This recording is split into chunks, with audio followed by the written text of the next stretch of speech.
Hey guys, it's Gavin from Team Ironcore. I'm going to show you a new deck profile today. I got second place at the Cincinnati Regional in Ohio, of course. And I played Shaddolls. Good deck, I've heard. I liked it. I like it a lot. I played a little bit different cards than most people would play as like a normal meta deck or the cards most people think are the best. So I decided to profile my deck and show you guys what I played. It was 9 rounds of Swiss, about 300 people. Everyone was really good duelists there. But I ended up getting second place with it, so I wanted to show you guys my profile. Alright, the version of Shaddolls I did play was Lightsworn Shaddolls. It was, in some aspects, very similar to what a lot of people were playing. However, I did make a few changes myself, which I felt were very good and made the deck very strong and consistent. And I guess it did work out for me, so I don't know how to feel about them, if I was right or wrong on some of those. But I did start out, did play the BLS and the double Chaos Sorcerer. These monsters were awesome. This won me a lot of games, so did these. And I like the fact that they're spellcasters, and the fact that they just have a lot of synergy with the deck. This whole entire deck just really didn't open bad for me, except for maybe one time today, and I still won that match just because I outplayed him. But this deck is very good, and so these were some of the boss monsters in that deck. I played 2 Mathematicians. I wanted to play Armades just because of the whole Chaos Engine, but I felt like Mathematician gave me a stronger opening. When you just open this card, and then you can special Falco or Cinnci Beast to draw, depending on how many traps you have or what you think your opponent's playing. When you can just do this, and they have to attack over it, and you get to draw a card, or you can crash in and draw a card. This gives you a lot of advantage, and for a monster you didn't really need to have on the board. Plus it has 1500 attack instead of 14, which makes it very strong. Lets you play Armades, stuff like that. So I felt like this card was a lot better than the Armageddonite for what I was playing. Though in theory, I would change the deck up and not play Lightsworns in the future and play the Artifact version, and these guys would definitely still stay in it, as well as the Armageddonites. I played 3 Raiden, the Hand of the Lightsworn. It was very good. It gives you an aggressive mill, and my favorite part, and the reason I really liked him, was because it would bait out my opponent's back row. I would summon this guy, and they would Breakthrough Skill it, they would Fiendish Chain it, they would Bottomless Warning, Compulsory. They do everything to it, just to stop me from getting mills off, when it wasn't really what I cared about, because I had traps like Shadow Games or Foolish Braille in my hand. And I would just save those and just try to summon him, see what they would play against him. And if he did go off, the possibility of milling was nice, and even if I milled bad, it was better than milling nothing at all, because you're thinning your deck out. So he was very good. And the fact that he's a tuner, and he's somewhat of a beat stick, really did put a lot of advantage on the board, and you can make Leo with Chaos Sorcerer and him, which is very strong. I made that several times today, especially with Puppet Plants, stealing my opponent's Chaos Sorcerers. And there's just a bunch of plays this guy can open up, and he can make Stardust Spark, which won me several games also, so he's very strong. I liked him a lot. I was originally going to play 2 Raiden and 3 Lyla, but I went ahead and switched it to 2 and 3. I felt like Lyla was awesome, but I just didn't feel like everyone was going to be playing all that back row. I did open Lyla when I needed it and pop back row when I needed it. This is again the same theory with Raiden, whereas you just want your opponent to use their back row on this card. The mills are nice and everything like that, but basically it's just kind of acting like a free +1 if you're getting your opponent's back row. They're going to try to stop this card in some way or another. I hit probably 7 breakthrough skills with this card yesterday. Like I would summon it, hit a back row, and it happened to be a breakthrough skill, so they chained it, and it was like, okay, cool, did its job, got a +1, it's all good. Monster stayed on board, gave me free defense, stuff like that. Very good. To my Shaddoll core now, I played 1 Hedgehog. I actually wish I would have played 2 because there were several instances I just wanted to send it to the graveyard to add a dragon to my hand to have a beat stick. But I ended up playing 1, and it was okay. I sided out of some of the other Shaddolls every once in a while, so I felt like 1 was fine in the main, though in theory I definitely would play 2 for those grind games in game 2 and 3. So this card was very good, but I might play 2. I might play 2 in the future. I played 2 Shaddoll Falco. I sided one of these out a lot game 2. Like, just 1 was all you really needed to side out, just to get your advantage and stuff, because you don't necessarily need both of them both times. But I did definitely like playing both of them, because when you were going first in your first game, you wanted to be able to send one to the grave like almost first turn, but you still wanted to have one for a later game. So I liked having double Falco. Double Squamata. Most people play 2, but most people play 1, but I felt like 2 was really good, because if you open Mathematician, you have to send Squamata to send Beast. So because Mathematician cannot just send Beast because it's level 5. So because of that, I just played 2 of this. That's really good. Also, it's an 18 beat stick, which was very nice in those grind games, because this is a lot of attack to really get over. I played 3 Shaddoll Dragons. This card was amazing. Not only is it an MST, he's also a 19 beat stick, and the fact that he's a Compulse when he's flipped is a lot stronger than the fact that Squamata is a Destruction when he flips, for the most part, because you can bounce back their extra deck cards, which is the only really cards that you really actually have to worry about in any deck. So like you like let them make your window, you play your Shaddoll Fusion, and then you flip this up, bounce their card back, and then you just kind of create advantage one from there. In the grind game, he was the best to search with Hedgehog because you just got to beat stick, and this could just pretty much power over just about anything in the game. So Dragon's one of my favorite cards I played yesterday. It was very good. I played 3 Shaddoll Beast. Because it was always the choice card to send to the graveyard. Plus, his effect is just amazing. He can make your Black Rose. He can make you Armageddon or Arcanite Magician. He's just a very strong card in general, and I loved him. He's also really good if you're stealing opponents' cards with like Puppet Plant. You can distribute this guy over top of him, and then you have its effect next turn. It was really good. So I like this card a lot. I sided out this one of him a lot. I sided like one Falcon, one him out a lot. I also sided out a Raiden a lot. I sided out one Chaos Sorcerer a lot, and I sided out some of my spells several times. But that's just I kind of took out some of my monsters so I could draw more spells and traps and hate for my side decks when I would play game 2s and 3s. Spells, I play 3 Shaddoll Fusion.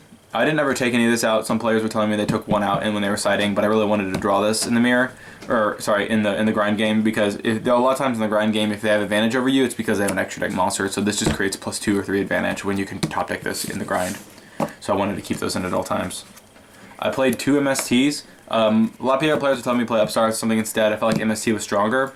I kind of actually wish this was a Lance because a lot of the games I put in Lances. I didn't, not in addition, like in addition to these. So I wish I would have just made the main to the Lances instead, because the Lances would have created me a lot of advantages in these games. So the MSTs were great. These could also be Lances, and I really liked them both ways. I played 1 Book of Moon. They're all flip effect monsters, so I really wanted to get those off. Plus, it acted like a chainable trap.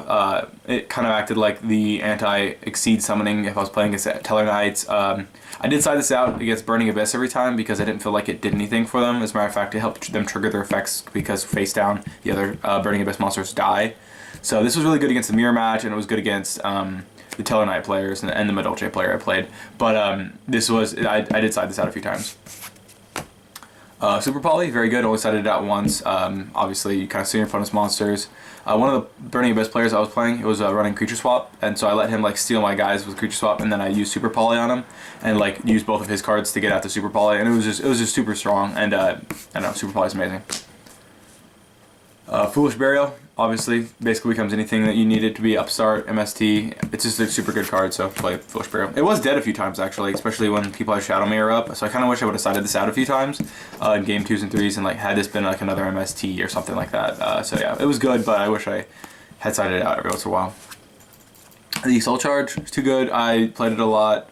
I probably played it like 3 or 4 times. I didn't draw it that often, but when I did draw it, it was very strong because it let you get off ridiculous combos and like make those unbreakable boards. So Soul Charge is still good. And I did main deck Mind Control. Mind Control was very good. I felt like I was going to be playing a lot of Burning Abyss and like Teller Knights and stuff like that, so I really wanted to see stuff against it. Shaddolls and Teller Knights. I ended up playing a lot of Burning Abyss, so I sided this out every time.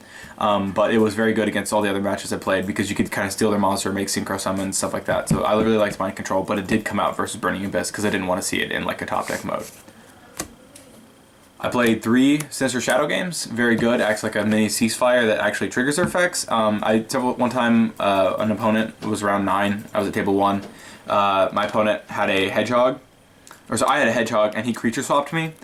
So I activated Shadow Games, got my Hedgehog effect, the creature swap went over, and that's when I changed Super Poly. And this card just created so much advantage of that situation because it was just like, I'm going to get my effect, I'm going to get another effect, and then I'm going to use Super Poly, getting your 2 guys to the graveyard, getting another monster on the board, getting another effect.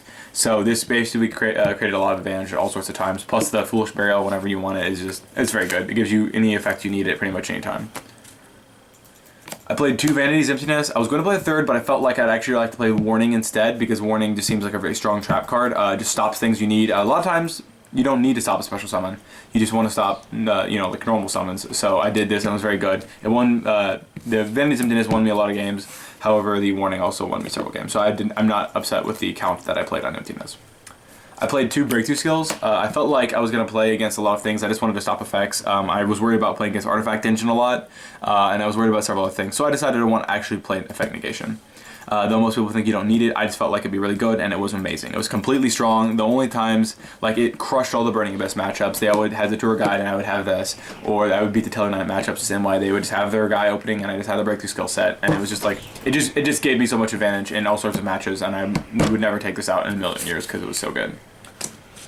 I did play 1 Compulse and 1 Warning. Compulse was good against pretty much every deck. I never took this out. It was just the best card ever. I took out Warning several game 2s and 3s just because depending if I was going first or not. Because I didn't necessarily want to see it versus certain decks, for example, Teller Knights. Because I just didn't want to lose because I didn't have enough life points and they could like burn me or something like that, and I didn't open it. So I took this out a few times, but this card was just amazing. I won me game 1, round 1. It won me like round 3 and 4. Just because I opened up this card, and it was just, the game was over after this, because I opened it against an Armageddon Knight, I opened it against several Denebs, and they just didn't have the searches they needed, and after that, you know, that, and then I had maybe Breakthrough Skill or Vanity's Emptiness set, and the game was over. So this was absolutely amazing. It would not change the main deck that much unless I played the Artifact Engine, and then I would definitely play the Artifact Engine. The only loss I had to was the guy who won, and he was playing the Artifact Shaddolls, and I thought that was a very, very strong build. I would totally like to switch to that, but I didn't actually have the Artifact Engine yesterday to play. For my extra deck, I played 2 Shaddoll Winda. Very good. I didn't feel like I needed 3 because I could cycle back in with Diagusa Emerald and stuff like that. So I just played 2. It was very fine. I never needed a 3rd all day. I don't think you need to play 3. I think you can play other extra deck cards. I played 2 El Shaddoll Construct. Very good. Again, I don't think you need 3. I didn't have that many lights to send to the grave mostly. I usually only did this off of the Shaddoll Fusion from the deck when they had an extra deck monster on the field, so this is usually when this came out. Otherwise, I'm probably making Windows so they can't make an extra deck monster. So this was very good. I liked both of these cards a lot. I hadn't played Shaddolls before like a week or 2 ago, and I did understand the deck and how it worked because I played against it so many times, but I did feel like this was completely fine what we played. I played a Leo, which I made probably about 7 times, and it won me every game that I made because pretty much none of the 3 big decks can actually get over this card very easily. I mean, Construct can get over it, which is nice, but like Burning Abyss has 1 out that I can think of, and that's like you have to like activate a trap card in my main phase too. And if you're a smart enough player, you can watch one of our other videos about saving your cards that Adam made. And I just saved all my cards, and when I knew that the only thing they could do was like Wing Blast it, so several times I just didn't enter my battle phase, so there would be no main phase 2, so they could not Wing Blast this card. And it just stayed on the board, and like the Burning Abyss players, they just couldn't get over it at all, and it was just very good. So Leo was amazing. You can synchro it with BLS, or you can synchro with Construct, and that's just a lot of advantage, so I liked Leo a lot. Stardust Spark Dragon. On my round 1, I played against the mirror match, and the guy was very, very skilled, but I opened this plus Vanity's Emptiness on my 2nd turn. And then on the other game, I opened a lot of side deck cards, so I just kind of destroyed him, which I felt bad about, but this card was very good and it won me that game, and it won me several other games too. I didn't make it as often as I like. I like to play Thought Ruler Archfiend because it negates like Depriz and stuff like that. I was really worried about Depriz and Wing Blast all day, so I really wish I would have played Thought Ruler Archfiend. But this was very good also. I wish I would have played that instead of probably this Black Rose Dragon. I never made this card once. I always felt like Arcanite was better. So I wish this was a Thought Ruler Archfiend, but that's basically the only change here. Arcanite Magician, made it like 7 times, so good. You can create, first off, to make this card, you create like 3 card advantage, and then after you create that 3 card advantage, you pop 2 more cards. So like when you make this card, the game's usually over, and they don't have any board. Plus it's a light, so that's a thing. Goyo Guardian, I made it about 3 or 4 times. 2 of the times I made it, that my opponent just scooped it up because they knew they didn't have a way to get over it, because its attack is just ridiculous. Even if it had no effect, this monster would be amazing, just because it has 2800 attack. Armades, I didn't make it, but I had several opportunities to. I just decided to keep Mathematician on the field instead of making it. So I definitely still play this card, but I didn't have the opportunity. I felt like I needed this card. If I was playing against Geargia hands, stuff like that, I definitely would have made this card, so I'm definitely glad I kept it in. I played Lava Chain.